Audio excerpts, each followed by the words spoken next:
Pemirsa, kita awal informasi yang pertama. Petai menjadi salah satu jenis sayuran yang memiliki cukup banyak penggemar. Banyak pedagang petai yang bisa kita jumpai, salah satunya yaitu pedagang petai yang berada di Lubuk Linggau.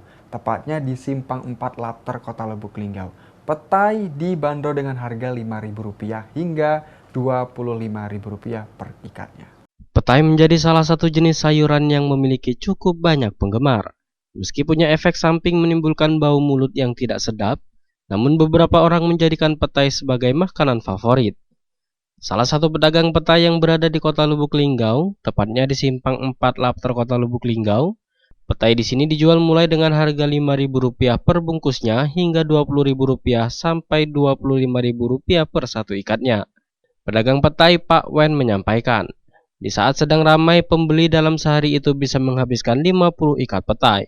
Namun di saat sepi pembeli, dalam sehari bisa menghabiskan 30 ikat petai. Petai ini habis berapa ikat itu?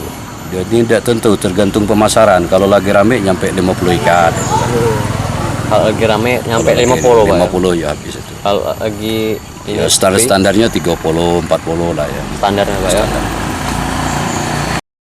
Ival Walbarodi, Silam Pari TV.